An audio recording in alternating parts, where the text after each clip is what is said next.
hari. Di samping itu definisi Isra adalah perjalanan ardiyah. Apa?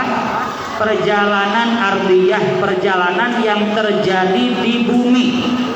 Nanti beda dengan Mi'raj yang mana perjalanannya terjadi di langit, ya. Nanti kita bahas Mi'raj. Isra yang pertama adalah perjalanan ardiyah, adalah perjalanan bumi yang kita kenal dari Mekah ke Masjidil Aqsa.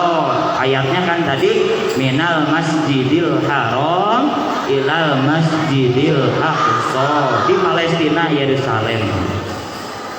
Nah, satu kata kita mengenal Isra. Kedua, ada kata-kata Mi'raj. Mi'raj itu dari bahasa Arab aroja ya'ruju, artinya naik, atau Mi'raj itu isim alatnya yang artinya apa? Tangga. Sehingga Mi'raj itu berdefinisi adalah perjalanan Rasulullah naik dari Masjidil Aqsa tadi setelah Isra ke langit sana, ke Sidratul Muntaha, bahkan di atasnya, ya. Nanti kita jelaskan sejarahnya. Nah, jadi ada dua kata. Apa yang pertama? Isra, dan ada lagi yang kedua Mi'raj. Karena kejadian peristiwa ini terjadi dalam satu malam yang sama, maka istilahnya seringkali disatukan tanpa ada kata penghubung dan dalam satu tarikan nafas, Isra Mi'raj. Padahal itu dua kejadian yang berbeda, tapi satu waktu. Isra dari Masjidil Haram ke Masjidil Aqsa, Mi'raj dari Masjidil Aqsa ke Sidratul Muntaha. Itulah Isra Mi'raj. Dalilnya apa? Tadi sudah saya jelaskan dan seringkali kita dengar, sudah masyhur. Kalau dalilnya sudah masyhur ini, apalagi jelas ada dalam Al-Quran, bisa dibuktikan dalam surat Al-Isra. Dalilnya banyak, ya. Yang paling populer yaitu yang awal surat, Subhanalladzi asra bi 'abdihi lailan minal masjidil haram ila masjidil aqsa. Dan awal surat An-Najmu tadi yang saya bacakan, wan najmi idza hawa ma dhalla sahibukum wa ma ghawa, dan seterusnya, ya. Kumadana fatadalla tadi, ya. Itu dalilnya Isra Mi'raj. Lalu selanjutnya, sebelum kita ke ceritanya, ya, hukum mengingkari Isra Mi'raj. Selanjutnya yang kelima, ya, setelah tadi pembukaan selanjutnya, yang kelima hukum mengingkari Isra Mi'raj. Gimana hukumnya kalau kita tidak percaya terhadap kejadian yang agung ini? Hukumnya adalah ulama sudah memastikan label kafir terhadap orang yang tidak percaya kepada peristiwa nyata ini. Ini kisah nyata, dicak kisah nyata, bukan kisah nyatanya Indosiar, ya. Kisah nyata tapi bohong, papale dot. Kisah nyata tapi bohong, papale. Isra Mi'raj ini betul-betul nyata. Demi Allah, meskipun saya tidak menyaksikannya, saya yakin 100% Quran mengatakannya, hadis mengatakannya. Sedangkan Al-Quran itu dalikal kitabul la raiba fihi hudal lil muttaqin. Tidak ada keraguan di dalamnya sama sekali. Yakin terjadi, Isra Mi'raj itu benar adanya, ya, percaya 100%. Yang mudah-mudahan keyakinan kita ini terhadap Isra Mi'raj menjadi wasilah selamat kita nanti di akhirat, ya. Jadi hukumnya mengingkari, tidak percaya Isra Mi'raj itu adalah kafir, ya. Jadi langsung murtad. Kita capek-capek puasa, ibadah segala rupa, kalau tidak percaya Isra Mi'raj saja, itu sudah kita labelnya kafir. Lalu selanjutnya yang keenam, hukum memperingatinya. kita kumpul-kumpul di segala penjuru memperingati Isra Mi'raj. Hukumnya apa? Ya, ini langsung disarikan dari Profesor Dr. Al-Habib Muhammad bin Alwi Al-Maliki, ulama besar yang meninggal di tahun 2005 yang sangat terkenal ya. Sering kali beliau berkunjung ke Indonesia, mengatakan dalam kitabnya Mafahim Yajibu an Tusohah, pemahaman-pemahaman yang harus diluruskan, mengatakan bahwa hukum memperingati perayaan-perayaan agama itu adalah hanya sekedar tradisi masyarakat, tradisi manusia ya, manusiawi begitu, memperingati hari-hari besar, tidak ada hubungannya dengan agama. Sehingga kita mengatakan ini sunnah, ini wajib, itu tidak ada hubungannya ya. Memperingati hari-hari besar itu tidak ada hubungannya dengan agama menurut Profesor Dr. Habib Muhammad bin Alwi Al-Maliki. Ya, karena justru yang bahaya adalah meyakini sesuatu yang tidak disyariatkan menjadi disyariatkan gitu. Itu bahaya sekali. Meyakini sesuatu yang aslinya tidak disyariatkan malah kita yakini disyariatkan, itu bahaya. Nah, menurut Profesor Dr. Al-Habib Muhammad bin Alwi Al-Maliki itu memperingati ini tidak ada hubungannya dengan agama. Yang paling penting adalah mengarahkan masyarakat melakukan kebaikan dan memetik hikmah dari peristiwa tersebut. Jadi yang penting kita didorong melakukan kebaikan, meneladani dari peristiwa tersebut. Jadi hukumnya tidak bisa kita labeli bid'ah, sunnah bahkan begitu. Itu hanya tradisi saja. Yang nantinya hukumnya tergantung niatnya nantinya, ya. Tergantung niatnya. Innamal likulli imri'in manawa. Tergantung niatnya. Kalau niatnya bagus, tidak ada kemaksiatan di dalamnya, maka hukumnya bisa ibadah dengan bagusnya nih niat. Itu hukumnya. Tibalah kita sekarang mulai ke kisah Isra Mi'raj. Ya, cuplikan ringkasan dari kisah Isra Mi'raj. Yang pertama, pra terjadinya dulu. Dah, saya minta sekarang karena cerita dengerin ya. Jadi kalian dengerin ceritanya, nanti pulang kamar langsung tidur. Ibarat saya mendongengkan sebelum tidur begitu. Paham ya? Karena ini penting juga ya. Ini pelajaran penting yang sayang untuk dilewatkan. Baca sendiri males ya. Kalau baca sendiri males, sudah dibacakan, sudah diringkaskan, tinggal dengar, tinggal duduk, makan roti, minum milku, enak. Ya. Jadi sekarang kita mulai ke ceritanya. Pada mulanya setelah tahun 10 kenabian, tahun berapa? Tahun 10 setelah kenabian, paman Nabi yang bernama siapa? Abu Thalib meninggal dunia. Paman Abu Thalib, maksudnya paman Nabi yang bernama Abu Thalib, paman kesayangan Nabi meninggal dunia. Padahal Abu Thalib adalah paman yang melindungi Rasulullah di Mekah ketika berdakwah terang-terangan di Mekah. Islam itu tidak langsung diterima, ya. Islam tidak langsung diterima di Mekah, banyak rintangannya, bahkan banyak yang mengingkarinya. Namun penduduk kafir Quraisy Mekah tidak berani mengusik Rasulullah karena dilindungi oleh paman yang perkasa bernama Abu Thalib. Loh, kok pelindungnya meninggal? Kanjeng Nabi sedih karena pelindung benteng dakwah Islam yang diandalkan Rasulullah meninggal dunia. Ditambah lagi sebulan 5 hari kemudian, berapa? Sebulan 5 hari kemudian istri tercinta yaitu Ummul Mukminin Al-Kubra Khadijah Al-Kubra radhiyallahu anha juga meninggal. Dua orang tersayang Rasulullah meninggal pada tahun yang sama. Padahal Siti Khadijah itu rela mengorbankan seluruh raga, harta, jiwanya demi Islam.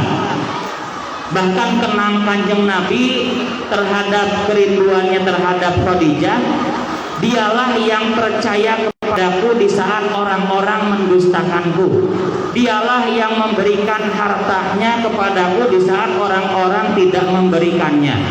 Dari dialah aku dikaruniai anak di saat dari istri-istri lain tidak memberikannya. Itu yang membuat cemburu istri-istri Rasulullah yang lain. Bahkan ceritanya Siti Aisyah pernah berkata, kata Siti Aisyah ya, istri yang paling dicinta Rasulullah setelah Khadijah, pernah berkata, aku tidak cemburu kepada orang hidup, malah dikalahkan cemburu kepada orang mati, yaitu kepada Khadijah. Jadi Siti Aisyah itu malah nggak cemburu ke orang hidup, ke istri-istri yang lain, malah cemburunya ke orang yang sudah mati, yaitu Sayyidah Khadijah.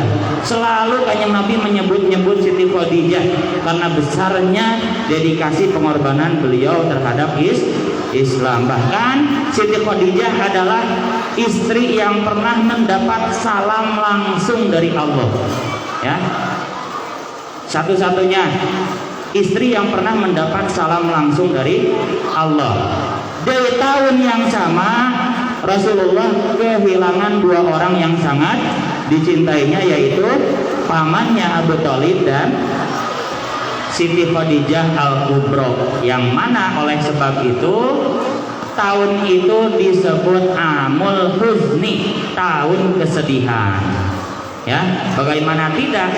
Dua orang yang kita sayang, bayangkan meninggal. Naudzubillah min dzalik, jangan sekarang ya, meskipun pasti terjadi. Bayangkan rasanya gimana? Apalagi dua orang ini selalu mendukung kita, selalu sayang kepada kita. Begitupun yang dirasakan oleh sifat kemanusiawian Rasulullah.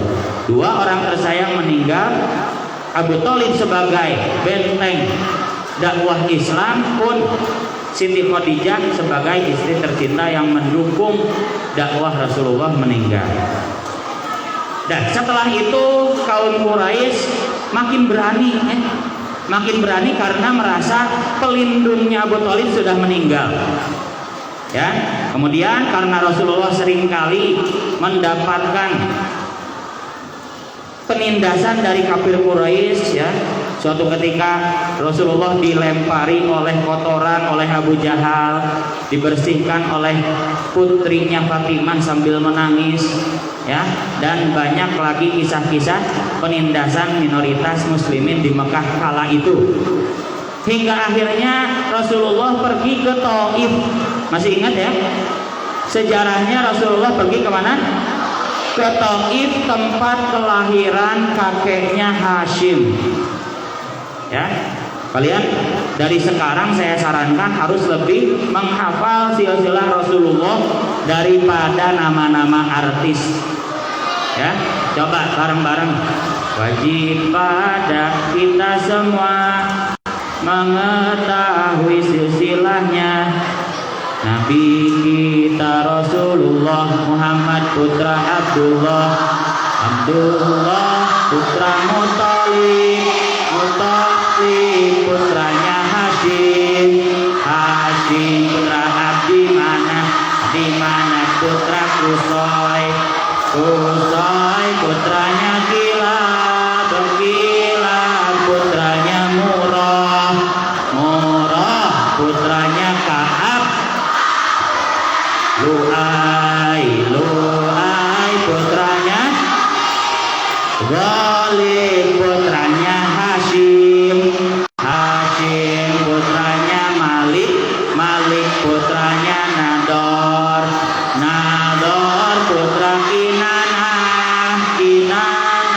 putra Huzaimah, Huzaimah putra Mudrikah, putranya Ilyas, Ilyas putranya Mudor, Mudor putranya Nizar, Nizar putranya Ma'ad, Ma'ad putranya Adnan. Yang wajib sampai ke Adnan dan haram meneruskannya dari Adnan sampai Adam, sebab tiada jalan soheh, sebab tiada jalan soheh. Wajib lagi mengetahui silsilah dari ibunya Nabi kita Rasulullah Muhammad putra Aminah, Aminah putrinya Wahab, Wahab putra Abdi Manaf, Abdi Manaf putra Zuhrah, Zuhrah putranya Kilab. Jumpa lagi di ibunya, di Kilab nenek moyangnya. Jadi ibu dan bapaknya masih satu silsilahnya, masih satu silsilahnya. Itu harus kalian hafal, wajib hukumnya. Loh kok orang ngaku cinta tapi gak kenal diterima apa enggak? Ngomong cinta, ngaku cinta tapi gak kenal diterima apa enggak? Ngaku cinta Kanjeng Nabi tapi gak hafal silsilahnya, jujur apa bohong?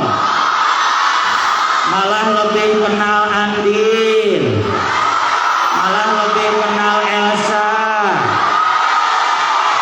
Silsilah Kanjeng Nabi sampai Kilab aja.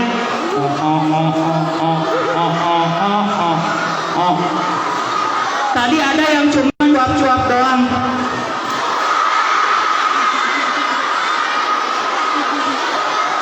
Nggak apa, nggak apa. Jadi gimana mau diterima cintanya? Orang cinta itu butuh kenal, butuh pengorban. Begitu. Dah, itu PR buat kalian, ya. Apalagi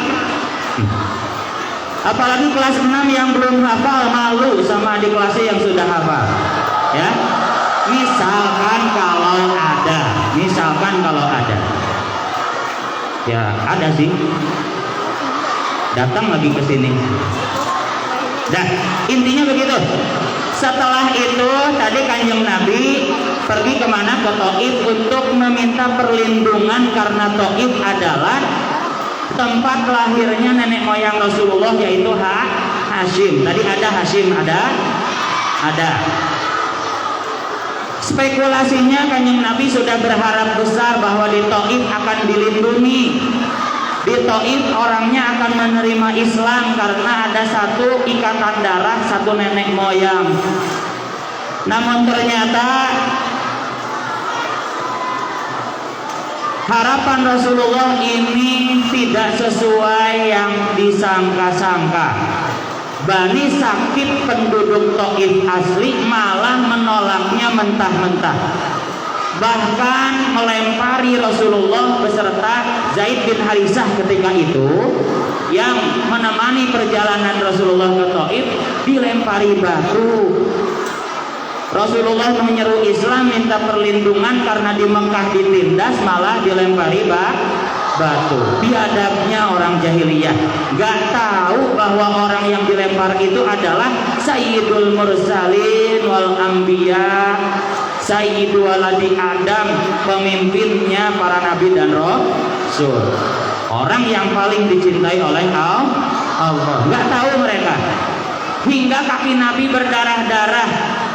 Zaid bin Harisah ini berkorban melindungi tubuh Rasulullah dari lemparan batu, sampai-sampai mukanya Zaid bin Harisah berdarah-darah. Bayangkan kerasnya lemparan batu itu hingga menyebabkan berdarah.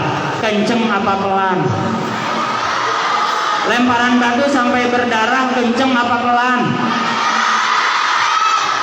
Bayangkan Rasulullah kekasih Allah dilempar batu sama orang-orang Taif. Sambil menghindar, Rasulullah ketika itu menghindar dan berlindung di kebun milik dua orang namanya Utbah dan Saibah. Jadi di luar kota Taif ada kebun yang dimiliki oleh Utbah dan Saibah. Berlindung di kebun mereka berdua, seraya sedih tiada tara dan bermunajat kepada Allah dengan munajatnya yang sangat populer ya, karena saking sedihnya Rasulullah bermunajat, Allahumma ilaika ashku du'fa quwwati wa qillati hilati wa hawani 'alan nas ya arhamar rahimin, sampai akhir kata, sampai akhir munajat, yang artinya, ya Allah aku kamu, ya Allah ilaika ashku du'fa quwwati, aku mengadu kelemahan diriku, aku tidak bisa apa-apa, lemah tak berdaya. Yang pada intinya, kalau semua itu tidak membuat engkau murka terhadapku, maka tidak aku pedulikan, kata Kanjeng Nabi. Yang penting kau tidak murka kepadaku, kata Kanjeng Nabi, itu semua tiada artinya bagiku. Sedih tiada tara Kanjeng Nabi, di samping sudah ditinggal dua orang tercinta, siapa? Abu Thalib dan Khadijah, juga ditolak bahkan dilempar oleh penduduk Taif. Waktu seketika itu malaikat Jibril turun, ya, bukan Jibril ya, malaikat penjaga gunung turun menawarkan kepada Rasulullah untuk membinasakan penduduk Taif dengan cara ditimpah gunung oleh malaikat. Kanjeng Nabi kalau mau, kata malaikat, aku akan mengangkat gunung besar ini dan ditimpahkan ke penduduk Taif, saking kurang ajarnya terhadap engkau, orang yang paling mulia. Namun luar biasanya Kanjeng Nabi, alih-alih marah malah mendoakan hidayah terhadap mereka. Biarkan, kata Kanjeng Nabi, aku berharap dari keturunan mereka orang-orang yang akan beriman nanti. Zarhum fa innahum la ya'lamun. Itu populer ya, kata Kanjeng Nabi, biarkan saja karena sesungguhnya mereka tidak tahu. Luar biasa kasih sayang Nabi terhadap umatnya. Setelah itu, ini masih jauh nih ceritanya ya. Setelah itu Kanjeng Nabi, singkat cerita, kembali ke Mekah. Kanjeng Nabi kembali ke Mekah, namun karena takut dengan kafir Quraisy, manusiawi Kanjeng Nabi takut, Kanjeng Nabi mengutus seseorang sahabat untuk menemui Mut'im bin Adi namanya, seorang yang sangat baik terhadap Rasulullah, yang diharapkan bisa menjamin keamanan Rasulullah sementara di Mekah pada saat itu. Setelah ketemu Mut'im bin Adi dan mendapat perlindungannya, maka Kanjeng Nabi kembali ke Mekah dengan perasaan sedih. Lengkaplah sudah kesedihan Kanjeng Nabi pada bulan Rajab tanggal 27. Ketika itu langsung turunlah malaikat Jibril di saat Kanjeng Nabi sedih tiada tara, ditinggal dua orang yang disayangi dan ditolak di Taif, kemudian ditindas di Mekah. Langsung Allah memerintahkan agar Rasulullah di Isra Mi'rajkan, yang tujuannya salah satunya nanti adalah untuk menghibur Rasulullah. Jadi Isra Mi'raj salah satu tujuannya adalah untuk hiburan terhadap Rasulullah yang sedang gundah gulana menghadapi umatnya yang tidak mau beriman, ya. Dan keesokan harinya subuh-subuh Rasulullah sedang tidur di Hijr Ismail bersama pamannya Hamzah dan sepupunya Ja'far bin Abi Thalib. anaknya paman Abu Thalib tadi, Ja'far, sedang tidur di hijri Ismail dekat Ka'bah. Tiba-tiba karena sudah turun perintah Isra Mi'raj, tiba-tiba turunlah 3 makhluk cahaya. Turun 3 makhluk cahaya, yaitu malaikat Jibril, Mikail, dan Israfil. Israfil tidak ikut pencabut nyawa kan? Yang ikut tadi siapa? Jibril, Mikail, Israfil. Menjemput Rasulullah untuk persiapan menghadap Allah. Allah rindu terhadap kekasihnya di bumi, yaitu Muhammad Rasulullah Sallallahu Alaihi Wasallam. Langsung ketika itu, ketika manusia tidur terlelap dalam kegelapan malam, Nabi dibangunkan oleh malaikat Jibril. Nabi terbangun, namun di sekelilingnya tidak mendapati siapa-siapa. Pas bangun itu nggak ada siapa-siapa. Kanjeng Nabi pun tidur kembali. Kemudian dibangunkan lagi. Seraya berkata, bangunlah wahai Muhammad, sesungguhnya pawai agung telah disiapkan untuk menyambutmu. Wah, ini udah bukan perjalanan kaleng-kaleng ya. Ini pawai besar, semua bidadari, malaikat sudah bersiap, berjejer, rapih, bersolek untuk menyambut tamu agung, tamu Allah, yaitu Rasulullah Sallallahu Alaihi Wasallam. Nabi bangun dan berkata, mau kemana kita? Kata Kanjeng Nabi, ya Jibril, mau kemana kita? Jibril menjawab, sudah tidak ada dimensi kedimanaan dan diantaraan. Sudah tidak ada dimensi kedimanaan dan keantaraan. Kalau bahasa Arabnya, bahasa kitabnya, ma baina wala aina, ya, tidak ada. Jadi intinya, gak tahu aku disuruh membawamu kemana, gak tahu ke tempat apa, karena nanti kamu akan diajak, dikirim ke tempat yang sudah terbebas dari ruang dan waktu. Ya, memang secara simbolis Isra Mi'raj itu naik ke langit. Namun secara keyakinan bahwa Allah itu tidak ada di atas, ya, sudah terlepas dari ruang dan waktu. Secara simbol aja memang ke atas. Lalu apa yang dikehendaki Allah terhadapku? Apa yang dimau Allah terhadapku?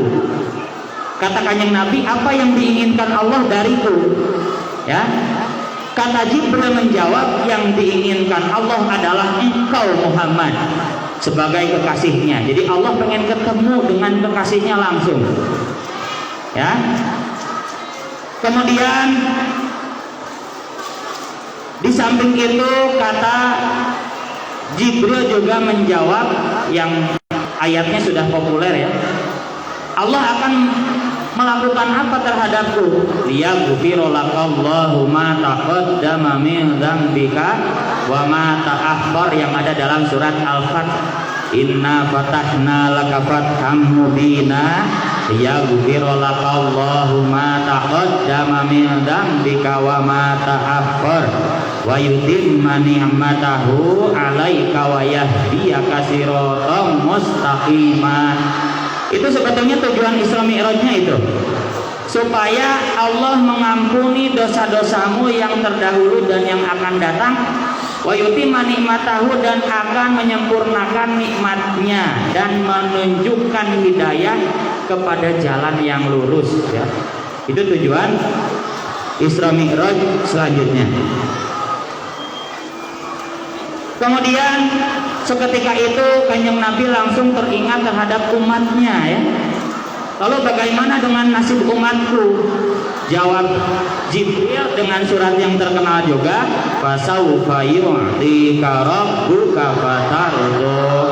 Tenang, tentang umatmu nanti Allah akan berikan sesuatu yang akan membuat hatimu ridho. Fasaufa yu'tika rabbuka fatardo. Seketika itu barulah Rasulullah senang dan tenang.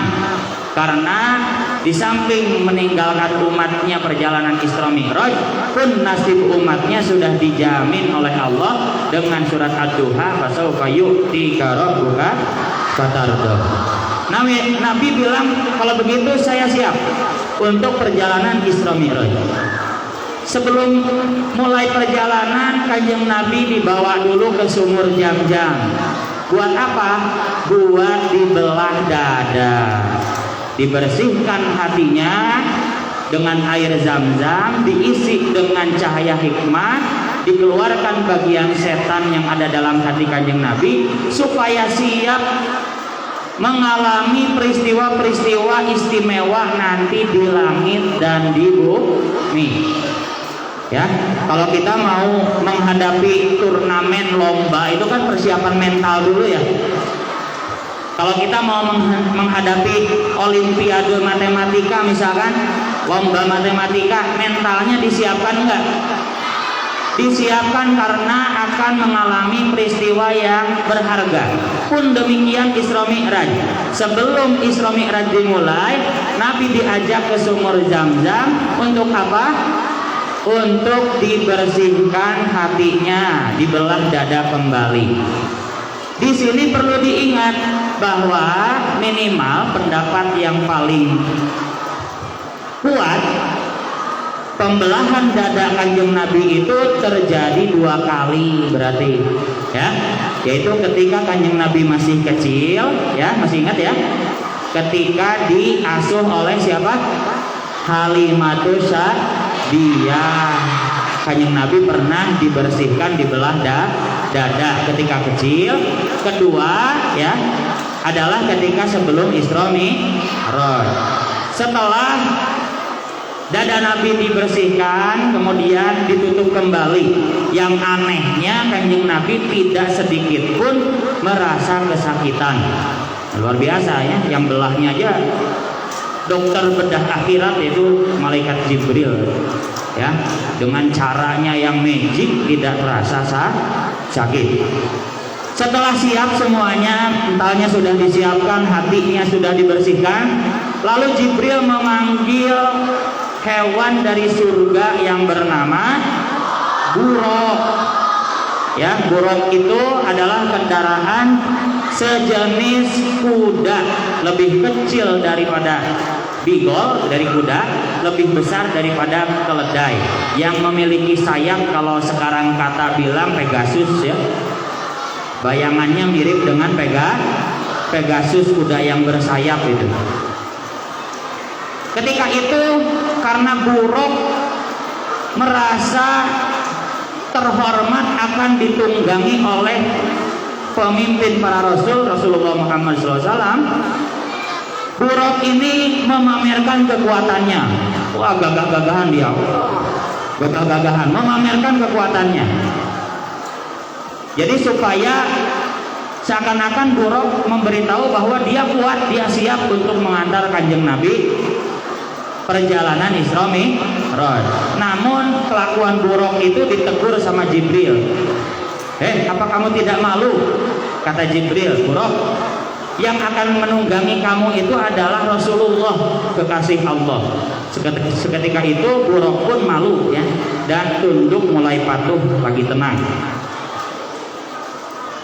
Kemudian selanjutnya mulailah perjalanan Kanjeng Nabi dari Masjidil Haram ke Masjidil Aqsa.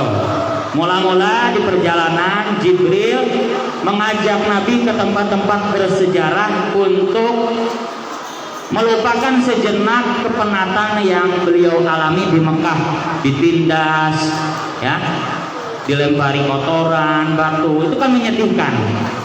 Sambil perjalanan ke Masjidil Aqsa, Nabi Muhammad SAW diajak ke tempat-tempat bersejarah para nabi terdahulu. Yang pertama, Nabi diajak ke Thaibah. Ya, makanya dijadikan sholawat, ya Thaibah, ya Thaibah, ya Dawal, ayana istagna lek. Ya, Thaibah itu adalah Madinah, nama Madinah zaman dulu yaitu Thaibah. Tempat yang subur, banyak pohon kurmanya. terbukti ya bahwa Madinah itu lebih subur daripada Mekah ya. Pertama-tama kan ini kan terjadi sebelum hijrah ya. Isra Mi'raj itu tadi terjadi di tahun 10 kenabian sebelum hijrah. Ingat-ingat, Isra Mi'raj itu kejadiannya sebelum hijrah, sebelum ke Madinah. Namun ketika Isra Mi'raj tadi, pertama-tama perjalanan ke Masjidil Aqsa itu Rasulullah diajak ke Thaibah dulu, ke Madinah. Disuruh sholat 2 rakaat oleh Jibril. Setelah sholat, Jibril bertanya kepada Rasulullah dengan pertanyaan mengetes. Apa kamu tahu wahai Jibril? Gimana tadi? Tidak tahu, katakannya Nabi Muhammad. Lalu Jibril menjawab, ialah Thaibah. Thaibah itu adalah nanti engkau akan disuruh hijrah ke sana. Lanjut kanjeng Nabi pergi ke Madyan di tepi Laut Merah. Sama, disuruh sholat 2 rakaat dan dijelaskan oleh Jibril, tahukah kamu tadi di mana? Tidak, katakan yang Nabi. Itulah pohon yang dijadikan tempat berteduh Nabi Musa ketika dikejar-kejar Raja Fir'aun. Jadi diajak ke tempat-tempat bersejarah sebagai hiburan, wisata religi begitu. Dah, saya mulai sekarang kita singkat-singkat ya. Kemudian setelah di Madyan, Nabi diajak ke Gunung Turisina. Apa? Gunung Turisina, yaitu tempat munajatnya Nabi Musa. Jadi perjalanan ke Sidratul Muntaha, ke Masjidil Aqsa tadi, setelah tadi ke Madinah, ke Madyan, kemudian ke Turisina. Dalam Al-Quran, wattini wazzaitun waturisina wahadal baladil amin. Diajak ke Gunung Turisina, sama disuruh sholat 2 rakaat di situ. Setelah sholat, Nabi dijelaskan bahwa tempat itu adalah Bukit Turisina, tempat munajatnya Nabi Musa dan takalumnya Nabi Musa bersama Allah. Kemudian di perjalanan sebelum tiba di Masjidil Aqsa, beliau mengalami peristiwa-peristiwa yang penuh hikmah. Di antaranya setelah tadi di Turisina, di perjalanan menuju Yerusalem itu beliau mengalami dikejar-kejar jin ifrit. Dikejar-kejar jin ifrit sambil membawa bola-bola api, mau melemparkannya ke kanjeng Nabi yang sedang menunggangi buruk. Tapi tenang, dikawal oleh 3 malaikat bercahaya. Tadi siapa? Jibril, Mikail, dan Israfil. Seketika itu malaikat Jibril mengajarkan doa kepada kanjeng Nabi supaya ifritnya mati, binasa, dengan doa yang sudah populer juga, a'udzu bikalimatillahi tammati min syarri ma khalaq.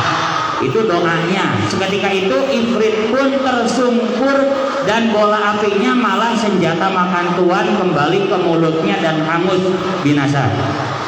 Kedua, kanjeng Nabi diperlihatkan petani yang hari itu dia menanam, besoknya dia panen. Jadi sehari nanam langsung besoknya panen. Kanjeng Nabi aneh, siapa itu wahai Jibril? Kata Jibril, mereka adalah mujahidin, orang-orang yang berjuang di jalan Allah, termasuk para pencari ilmu, termasuk santri. Insya Allah kita termasuk mujahidin melawan nafsu, melawan kebodohan ya, yang mudah-mudahan nanti senasib dengan apa yang diceritakan kanjeng Nabi. Kemudian selanjutnya setelah itu kanjeng Nabi mengalami mencium aroma wangi ketika melewati Mesir. Kanjeng Nabi aneh, wahai Jibril, ini wangi apa? Ini wangi apa? Kata Jibril, ini adalah wangi semerbak ahli surga. Siapa dia? Kata kanjeng Nabi, dialah adalah tukang sisirnya anak Fir'aun. Jadi Fir'aun dulu punya baby sister begitu apa? Yang suka ngasuh itu apa? Baby sitter. Jadi dulu Fir'aun punya pengasuh anaknya tuh, dimandiin, disisirin begitu ya. Suatu ketika pembantu Fir'aun yang suka ngasuh anaknya ini menyisir rambut anaknya, keceplosan bilang bismillah. Jadi pembantu Fir'aun ini sudah masuk Islam. Pembantu Fir'aun ini sudah masuk Islam tapi disembunyikan. Keceplosan sambil nyisirin rambutnya anak Fir'aun, bismillahirrahmanirrahim. Wah, keceplosan, kedengeran sama anaknya. Awas, boleh gak dengan polosnya anak kecil? Kata anak Fir'aun, boleh gak saya laporkan ke ayah saya?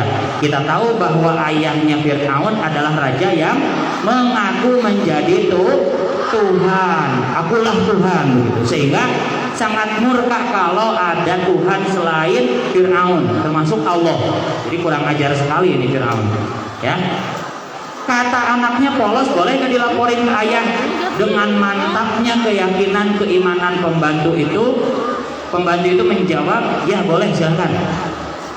Sebelumnya juga di istana Fir'aun, pembantu itu punya 3 orang anak dan 1 suami ya tentunya, yang sama-sama sedang bekerja di Fir'aun. Setelah dilaporkan, anaknya 3-tiganya dipanggil beserta suaminya, disuruh murtad kembali sama Fir'aun. Kamu harus murtad, harus mengakui bahwa akulah Tuhanmu. Namun tegas pembantu ini menjawab, tidak akan. Lebih baik aku mati daripada mengakui engkau sebagai Tuhan, kata pembantu. Dari situlah, ini sangat populer sebetulnya cerita. Dari situlah Fir'aun menyuruh punggawanya untuk menyalakan wajan yang besar yang berisi minyak panas untuk menggoreng pembantu tersebut. Jadi luar biasa biadabnya ya. Yang nggak mau beriman, percaya mengakui Fir'aun jadi Tuhan, hukumannya digoreng hidup-hidup di katel besar dengan minyak yang panas. Satu persatu, istrinya, anaknya, suaminya, habis semua digoreng oleh Fir'aun laknatullah alaih ya. Karena kuatnya mempertahankan keimanan tersebut, maka dia menjadi ahli surga yang aromanya tercium ketika Kanjeng Nabi melewati Mesir, perjalanan ke Masjidil Aqsa.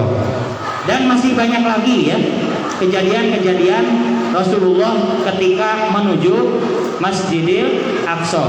Singkat cerita, diantaranya ada Kanjeng Nabi melihat orang yang membenturkan kepala ke batu, hancur benturkan lagi, hancur benturkan lagi, adalah orang-orang yang berani meninggalkan sholat ya, sholat fardu.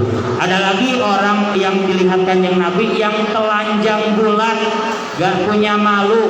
Mereka cakar-cakar tubuhnya dengan cakar yang dari tembaga, berdarah, dia terus cakar, berdarah terus cakar, gak ada habisnya. Mereka adalah orang-orang yang gak mau zakat. Dan banyak lagi ya, orang-orang yang memilih bangkai daripada daging lezat pun dilihat Kanjeng Nabi. Setelah dijelaskan, mereka adalah orang yang selingkuh. Selingkuh lebih memilih istri orang daripada istri halal. Nantinya akan diberi bangkai oleh Allah. Setelah itu Kanjeng Nabi melihat orang-orang yang berenang di lautan darah sambil memakan batu ya. Mereka pemakan riba. Kemudian melihat orang yang memikul seikat kayu besar, gak kuat tapi malah ditambah lagi kayunya. Gak kuat ditambah lagi, gak kuat ditambah lagi. Ini orangnya bodoh sekali. Mereka adalah orang yang berambisi mendapat kepercayaan namun tidak bisa menjalankan amanah. Ya, ada orang lagi yang dilihat Kanjeng Nabi menggunting lidahnya berulang-ulang, nyambung lagi, gunting lagi sendiri, nyambung lagi, gunting lagi sendiri. Adalah orang yang membawa fitnah. Al fitnatu asyaddu minal qatl. Kemudian ada lagi yang memanggil Nabi dari arah kanan, Kata Jibril, itulah orang-orang yang Yahudi yang bila mana engkau menengoknya, ya, kira-kira pas dipanggil di sebelah kanan nabi-nabi nengok, apalagi menggubris, itu nanti umat Kanjeng Nabi akan berbondong-bondong mengikuti agama Yahudi. Lewat sedikit dipanggil, ada yang manggil-manggil di sebelah kiri, tadi kanan sekarang kiri. Itu adalah orang-orang yang menyeru terhadap agama Nasrani, yang jika Nabi menolehnya apalagi menggubrisnya, nanti umatnya akan berbondong-bondong memasuki agama Kristen. Kemudian dihadang oleh wanita cantik yang aduhai di depan lagi. Namun Kanjeng Nabi tidak menengoknya sama sekali, gak berani menengoknya tanpa persetujuan Jibril. Kanjeng Nabi tanyakan dulu, siapa itu wahai Jibril? Kata Jibril, wanita cantik tersebut adalah jelmaan daripada dunia. Dunia itu indah ya, yang menjelma sebagai wanita cantik. Kemudian lewat sedikit sukses Kanjeng Nabi melewatinya, ada orang tua renta yang memanggil-manggil. Itu adalah iblis, kata Jibril. Kemudian terakhir itu dihadang oleh sekarang nenek-nenek, wanita tua sudah tidak berupa. Ditanya lagi oleh Kanjeng Nabi, siapa itu? Itu adalah dunia tadi yang kau lihat cantik. Karena umur dunia itu sementara, kelihatannya cantik, nanti akan jadi nenek-nenek. Dah tak terasa tibalah Kanjeng Nabi di Palestina, di Yerusalem. Sebelum masuk Baitul Maqdis, Nabi suruh sholat dulu di tepi Palestina yang dinamakan Bethlehem. Bethlehem itu ditanya oleh Kanjeng Nabi, di mana kita? Ini adalah tempat lahirnya Nabi Isa alaihi salam. Setelah Nabi sampai ke Masjidil Aqsa, ya ini baru Isra ini. Kita singkat-singkat ya, masih ini di kebun sebetulnya. Setelah ke Masjidil Aqsa, Kanjeng Nabi menambahkan buruk itu di luar. Jadi diikat di pagar luar begitu.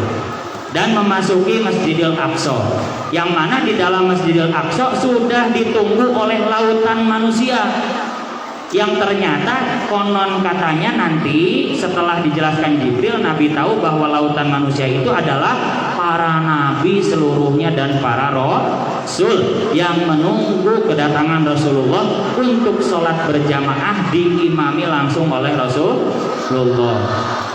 Karena kemuliaan Nabi, buruk yang biasanya nabi-nabi terdahulu itu disimpan di luar, sama Jibril dibawa ke dalam.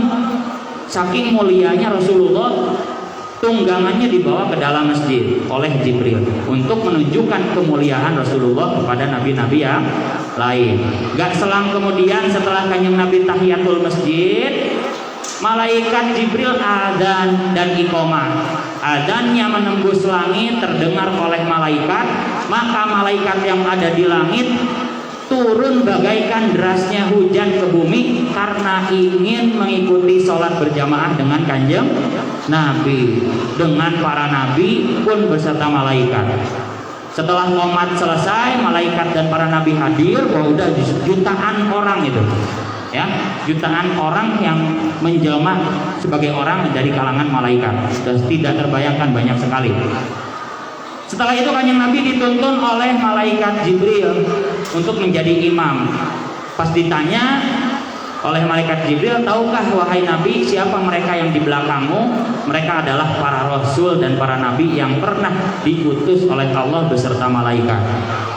Nabi mendengar begitu bukannya sombong, tapi malah makin bersyukur, ya, malah tambah bersyukur kepada Allah Subhanahu wa ta'ala.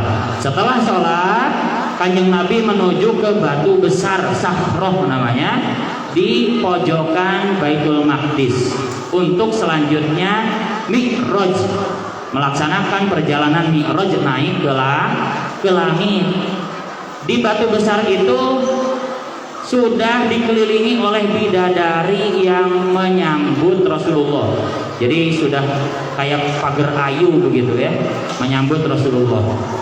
Kata Jibril, naiklah, kita mulai perjalanan Mi'raj. Tak lama Rasulullah menunggu, langsung turunlah tangga gaib, ya, tidak kasat mata, dari langit ke batu besar tersebut. Sejenak ketika Kanjeng Nabi menaikkan kakinya ke tangga tersebut, tangga itu langsung naik sendiri bagai eskalator. Ya, kayak sekarang eskalator itu kan naik sendiri. Nah, begitu pun Mi'raj, tangganya naik sendiri. Berurutan dari pintu langit yang pertama. Kemudian malaikat Jibril mengetuk pintu langit dan ditanya oleh penjaga langitnya, siapa ini? Jibril, kata Kanjeng Nabi. Bersama siapa engkau? Bersama Muhammad Rasulullah SAW. Apakah dia telah diutus? Ya, telah diutus, kata Jibril. Kalau begitu selamat datang. Semoga umurnya diberkahi. Sebaik-baiknya saudara seiman dan khalifatullah adalah Muhammad, kata penjaga langit pertama. Di langit pertama Rasulullah bertemu dengan Nabi Adam. Di situ ada Nabi Adam. Terus Nabi Rasulullah beranjak ke langit kedua. Kejadiannya sama, ngetuk pintu dulu, ditanya dulu, kemudian dipersilahkan masuk oleh penjaga langit kedua. Kemudian di langit kedua Nabi Muhammad bertemu dengan Nabi Idris, bertemu dengan Nabi Idris dan siapa, lupa, Nabi Isa dan Nabi Yahya, ya, ulangi.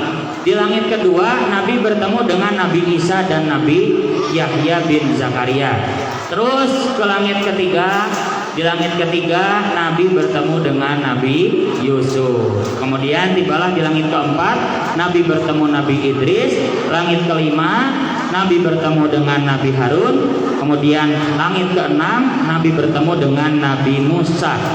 Kemudian tibalah di langit ketujuh, yaitu di Baitul Ma'mur Nabi bertemu dengan Nabi Ibrahim alaihissalam.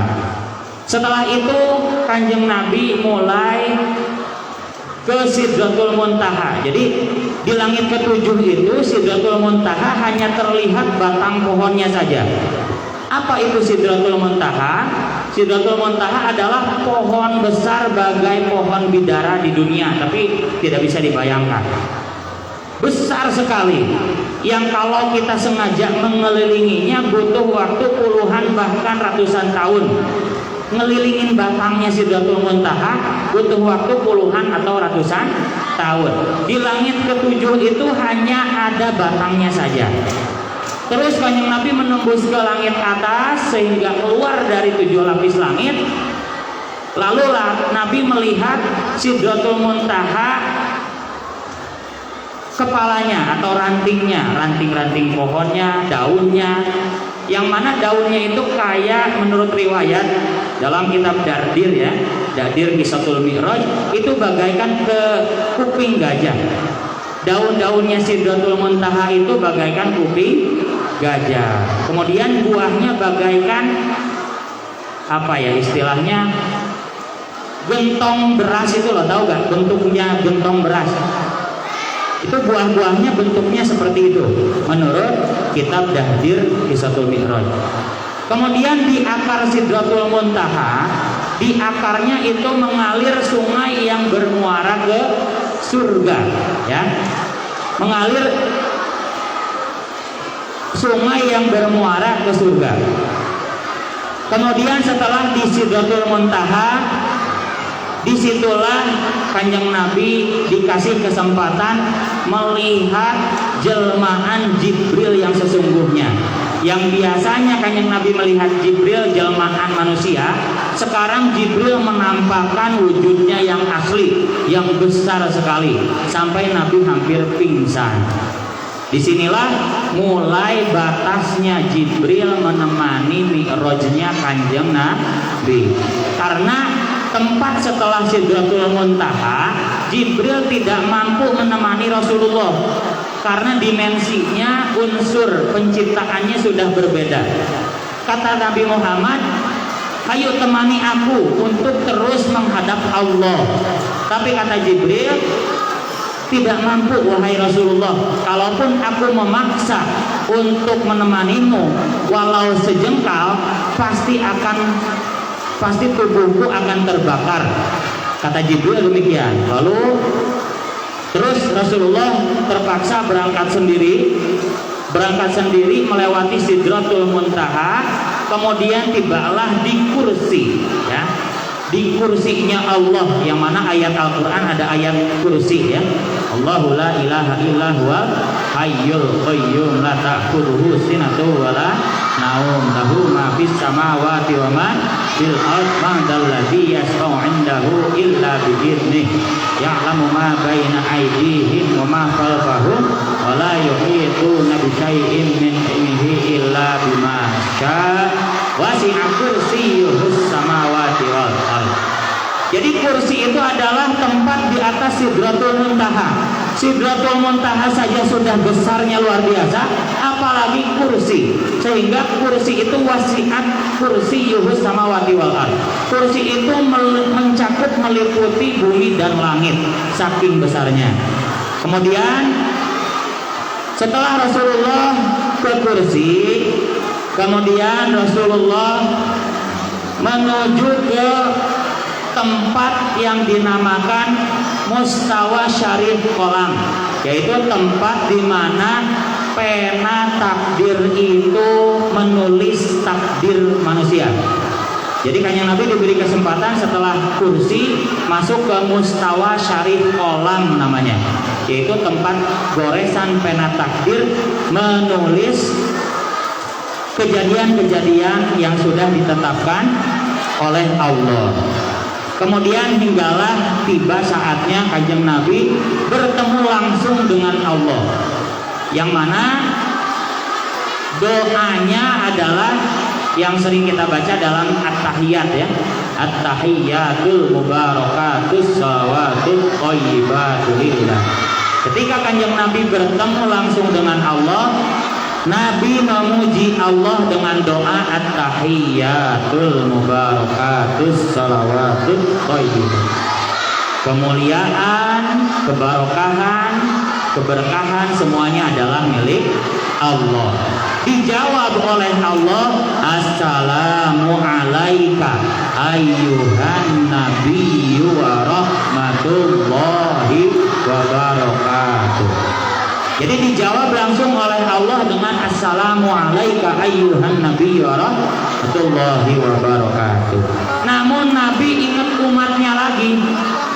Nabi gak mau salamnya Allah hanya diterima oleh Nabi sendiri. Nabi menjawab Assalamu alaina wa ala ibadillahis sholihin. Setelah Kanjeng Nabi munajat sedemikian rupa dengan Allah, meminta terhadap Allah dengan doa yang sangat besar, yaitu doa syafaat, ya. Kemudian tibalah Allah memerintah Nabi memberi kado spesial bagi umatnya, yaitu perintah melaksanakan sholat, ya. Yang pada awalnya sholat itu diwajibkan berapa? 50 waktu, bayangkan. Karena Kanjeng Nabi gelarnya kekasih Allah, sedangkan kekasih itu ridho terhadap apa yang diberikan oleh kekasihnya. Jadi Kanjeng Nabi terima-terima saja karena memang ridho terhadap apa yang dikasih Allah. 50 waktu sholat sudah selesai. Setelah semua sudah beres, Kanjeng Nabi dipersilahkan turun kembali ke bumi. Turun kembali ke bumi, kemudian bertemu lagi dengan malaikat Jibril tadi di Sidratil Muntaha. Setelah bertemu Jibril, kemudian turun lagi bertemu dengan siapa tadi? Di langit ketujuh, Nabi Ibrahim. Nabi Ibrahim tidak berkomentar karena gelarnya sama, Khalilullah, kekasih Allah. Tapi ketika turun lagi ke langit ke-6, bertemu dengan Nabi Musa. Bertemu dengan Nabi Musa, Nabi Musa bertanya apa yang terjadi, karena Nabi Musa punya gelar Kalamullah, bisa bicara dengan Allah waktu di Turi Sina. Ditanya apa yang terjadi, Allah telah mewajibkan 50 waktu sholat terhadap umatku. Lalu Nabi Musa ini memberi syarat untuk kembali lagi ke Allah, untuk tawar-menawar negosiasi jumlah waktu sholat. Karena kenapa? Kata Nabi Musa, aku telah menguji kaumku Bani Israel